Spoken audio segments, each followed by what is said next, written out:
बिस्मिल्लाहिर्रहमानिर्रहीम। आज हम चैप्टर 3 का एक्सरसाइज 3.2 पढ़ते हैं, जिसमें वेरिएशन है। वेरिएशन क्या होते हैं? वेरिएशन तब्दीली को कहते हैं।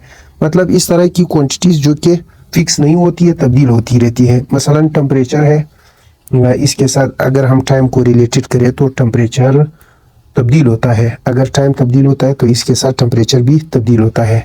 या प्राइसेस ऑफ कमोडिटीज़ है, चीज़ों की कीमतें जो है वक्त गुजरने के साथ साथ तब्दील होती है। या अगर हम ये कहें कि क्वांटिटी की तादाद बढ़ाने से इसका प्राइस भी बढ़ता और कम हो जाता है, तो फिक्स नहीं रहता है। जो चीज़ें वेरी करती है इसे वेरिएशन कहते हैं। इस वेरिएशन के दो अक़साम हैं। पहला है डायरेक्ट वेरिएशन। डायरेक्ट वेरिएशन किस किस्म का वेरिएशन है? डायरेक्ट वेरिएशन हम दो क्वांटिटीज़ लेंगे। If two quantities x and y are related such that if अगर x क्वांटिटी जो है ना, if x या तो इंक्रीज करेगी या फिर डिक्रीज करेगी, तो इसके साथ जो y है, जो इसे रिलेटेड है y क्वांटिटी, देन y वो भी, अगर ये x इंक्रीज होता है तो ये y भी क्या करेगा? इंक्रीज करेगा। या अगर ये x डिक्रीज होता है तो ये भी क्या होगा? डिक्रीज हो जाता है। तो अगर एक क्वांटिटी बढ़ती है और दूसरी क्वांटिटी भी बढ़ जाती है, या एक कम होती है दूसरी भी इसके साथ कम होती है, तो इस किस्म के वेरिएशंस को डायरेक्ट वेरिएशन कहते हैं।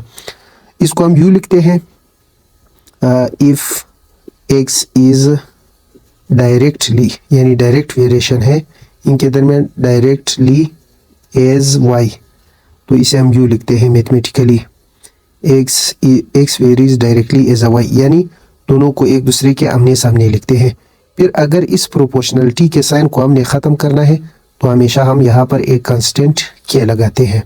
ये है डायरेक्टली प्रोपोर्शनल का इक्वेशन। दूसरा जो है इसका टाइप इन्वर्स वेरिएशन है। इन्वर्स वेरिएशन ये किस किस्म का वेरिएशन है? अच्छा, if two quantities x and y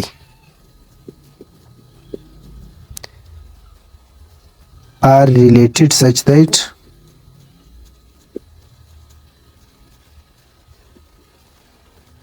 किस तरह? अगर x जो क्वांटिटी है वो इंक्रीज हो जाती है तो दूसरी y क्वांटिटी जो है उसने डिक्रीज होना है। इंक्रीज देन y, फिर क्या होगा? y क्वांटिटीज जो है ये होगी डिक्रीज, देन y डिक्रीज। अगर x इंक्रीज होती है, x डिक्रीज होती है, तो दूसरी क्वांटिटी y जो है वो इंक्रीज होगी, यानी उल्टा प्रोपोर्शन है ना। अगर x इंक्रीज होता है तो y डिक्रीज होता है, अगर x डिक्रीज होता है तो फिर y क्या होगा? इंक्रीज होगा। इस तरह के वेरिएशन को हम इन्वर्स वेरिएशन कहते हैं। और लिखने का तरीकाकार ये है, if x is inversely as y, then, तो हम इसे यूँ लिखेंगे, एक को फ्रैक्शन के ऊपर और दूसरे को फ्रैक्शन के नीचे लिखेंगे, उल्टा लिखेंगे, तो ये इन्वर्सली रिलेशन को शो करेगा। अगर हम आमने सामने लिखते हैं तो ये डायरेक्टली का रिलेशन शो करता है। फिर अगर हमने प्रोपोर्शनलिटी के सिंबल को ख़त्म करना है तो हम इधर एक कांस्टेंट के लगाएंगे, फिर इसके नीचे y लिखते हैं। ये हमने याद रखना है, इससे रिलेटेड हमने सवालात करने हैं। डेली लाइफ में इसका एग्जांपल हम कुछ यूँ ले सकते हैं। अगर हमारे पास एक कमरा है और तीन लेबर्स अगर इसे 5 डेज में बना सकता है तो क्या होगा? अगर हम लेबर्स 5 करें, 5 लेबर्स करें, तो लाजमी बात है ये फिर कम दिन लेंगे, 2 दिन लेंगे या 3 दिन लेंगे या फिर 4 दिन लेंगे ना। तो देखिए, एक क्वांटिटी इंक्रीज हो गई तो दूसरी क्या होगी? डिक्रीज हो जाती है। तो इस तरह के रिलेशंस को या इस तरह के वेरिएशंस को हम इन्वर्स वेरिएशन कहते हैं। अब इससे रिलेटेड सवालात करते हैं। अब एक्सरसाइज के क्वेश्चन है, क्वेश्चन 1 से 5 तक, ये सारे डायरेक्ट वेरिएशन के सवालात हैं। तो इसे हमने सॉल्व कैसे करना है? इस इक्वेशन को या इस क्वेश्चन को पार्ट वाइज हम करेंगे। हमने इसके एक एक जुमले को पढ़कर हल करना है। तो देखिए, if X varies directly as a Y, सबसे पहले हम इस जुमले का मीनिंग निकालते हैं कि ये क्या कहती है। कहता है कि X varies directly as a Y, ये डायरेक्टली इधर लिखा है। तो हम डायरेक्ट रिलेशन को कैसे शो करते थे, आमने सामने लिखते थे, ये एक्स डायरेक्टली टू वाई। फिर हम इस डायरेक्टली के निशान को या प्रोपोर्शनलिटी के निशान को ख़त्म करेंगे, यहाँ पर एक कांस्टेंट के लगाते हैं, इसे हम इक्वेशन 1 का नाम देते हैं। फिर इसके बाद and x is equal to 9, कहता है x इज इक्वल टू 9 होगा अगर y इज इक्वल टू 15 है। तो हमने हमेशा पहले केस में क्या मालूम करनी है। ये देखिए, एंड के बाद यहाँ तक ये एक जुमला है। अब इसकी मीनिंग निकालेंगे ना, x 9 है और y 15 है, तो निकालना क्या है। सबसे पहले केस में हम हमेशा के निकालते हैं।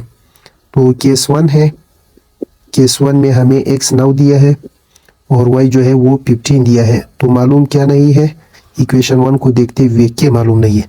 हम क्या करेंगे, इन वैल्यूज को पुट करेंगे, पुटिंग वैल्यूज इन 1। इक्वेशन 1 में इन वैल्यूज को पुट करते हैं तो हमें यहाँ 9 लिखना है कि इसी तरह y की जगह हमने 15।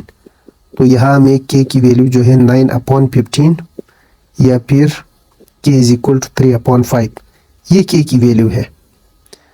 इसके बाद कामा है ना, इस कामे से एक नया जुमला शुरू हो जाती है। कहता है फाइंड x अगर y क्या है 30 के बराबर है। केस नंबर 2 है। केस नंबर 2 में हमेशा इनमें से एक मालूम नहीं होगी। अब इधर आप देख सकते हैं कि x मालूम नहीं है, y 30 के बराबर है। के जो है वो तमाम केसेस के लिए फिर यही के होगी जो कि 3/5 है ना। अब x को निकालने के लिए हम इन दोनों वैल्यूज को इक्वेशन 1 में पुट करेंगे, पुटिंग वैल्यूज इन 1। अच्छा, x इसी तरह लिखते हैं, k की जगह 3/5 लिखेंगे और y की जगह 30। तो 5 और 30 कैंसिल होकर ये 3 × 6 यानी y की वैल्यू 18 है। अगर y 30 है तो फिर x क्या होगा, 18 होगा। तो ये आप देख सकते हैं कि डायरेक्ट वेरिएशन है ना, x 9 है फिर बाद में 18 हो जाता है, इसके साथ साथ y 15 था फिर बाद में 30 हुआ, तो ये डायरेक्ट वेरिएशन है। क्वेश्चन नंबर 3 है, ये हमें उन्होंने डायरेक्ट दिया है कि u is directly proportional to cube root of v। तो हम इसको इक्वेशन के फॉर्म में लाएंगे। इधर के हमने कांस्टेंट लगाया, क्यूब रूट ऑफ v जो है इसी तरह, इसे हम इक्वेशन 1 का नाम देते हैं। अब केस 1 है, केस 1 में हमेशा हमने k की वैल्यू निकालनी है। u जो है उन्होंने 3 दिया है और v 27 दिया है, तो मालूम जो है वो k नहीं है। अब हम क्या करेंगे, पुटिंग करते हैं वैल्यूज़ को, putting values in equation 1। u की जगह हम 3 रखते हैं कि इसी तरह क्यूब रूट ऑफ 27 को हम 3 का क्यूब रख सकते हैं। 3 क्यूब और क्यूब रूट कैंसिल होकर ये 3 इज इक्वल टू क्या आ जाता है, 3 is equal to 3k।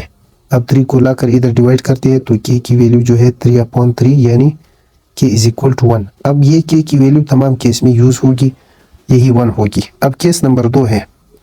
Case number 2 में हमसे क्या पूछा है, केस नंबर 2 में हमें u की वैल्यू मालूम करनी है। v जो है वो हमें 64 दी है और k जो है वो 1 के बराबर है। फिर हम इन वैल्यूज़ को उठाकर इक्वेशन 1 में पुट करते हैं। u मालूम नहीं है, k की जगह 1 रखते हैं और v की जगह हम 64 रखते हैं। तो 64 का जो क्यूब रूट है वो 4 आ जाता है। 4 और 1 को ज़रब देने से हमें 4 मिल जाएगा। बाकी जो 3 क्वेश्चन है 5 तक वो भी इसी तरीके से सोल्व होते हैं। क्वेश्चन नंबर 6 से लेकर 10 तक ये इन्वर्सली वेरिएशन के सवालात है।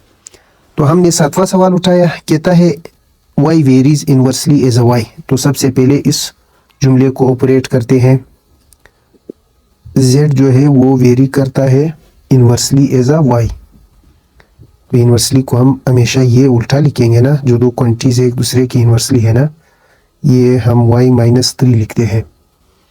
अच्छा, तो फिर इसको इक्वेशन के फॉर्म में लिखेंगे। प्रोपोर्शनलिटी का सिंबल ख़त्म करने के लिए हम इधर के लगाते हैं, ये y-3 आ जाता है।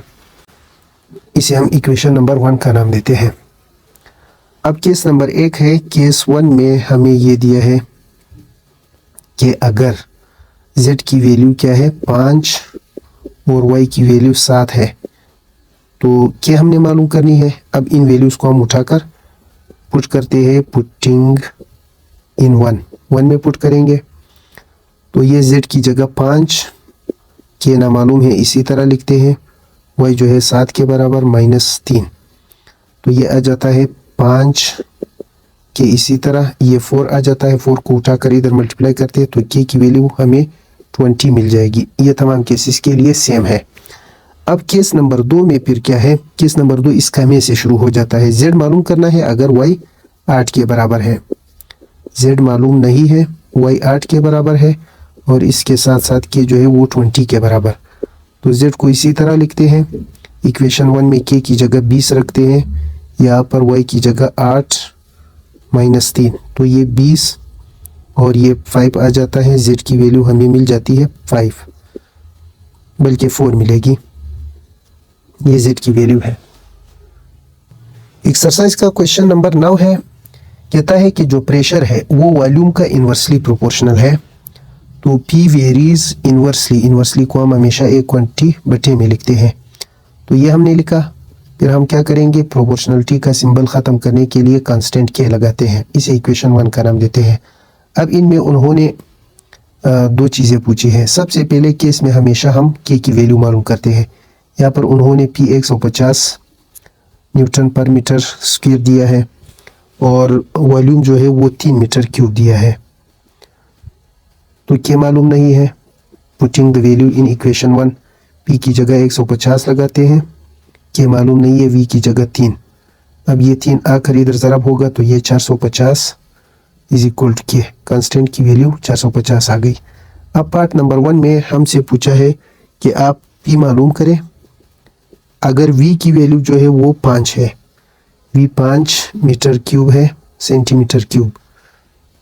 अच्छा, k जो है वो तो 450, हम फिर इन वैल्यूज़ को उठाकर उधर पुट करते हैं तो P is equal to k की जगह 450 लगाते हैं और यहाँ पर V की जगह 5, तो ये कैंसिल होने पर 90 न्यूटन मीटर स्क्वायर आ जाता है। फिर पार्ट नंबर 2 में हमसे क्या पूछा है कि आप मालूम करें, वॉल्यूम मालूम करें, वॉल्यूम मालूम करें अगर प्रेशर जो है वो 750 न्यूटन पर मीटर स्क्वायर है। ये 750 है, k की वैल्यू तो वही है 450, तो हम जानते हैं as P is equal to k upon V। P की जगह 750 लगाते हैं, ये 750 और यहाँ पर k की जगह 450 आ जाता है, डिवाइडेड बाई V। V को उठाकर इधर ज़रब करते हैं तो ये 750V और ये 450V इसी तरह आ जाता है। अच्छा, V को निकालने के लिए हम 750 को 450 के नीचे डिवाइड करते हैं, तो ये है कैंसिल हो जाती है, ये 45 अपॉन 75। फिर हम 15 से डिवाइड करेंगे तो V जो है वो आ जाती है ये 3 और ये 5। फिर मज़ीद सिंप्लीफाई करने पर 0.6 मीटर क्यूब ये हमें वॉल्यूम मिला। बाकी सवालात भी इसी तरह है।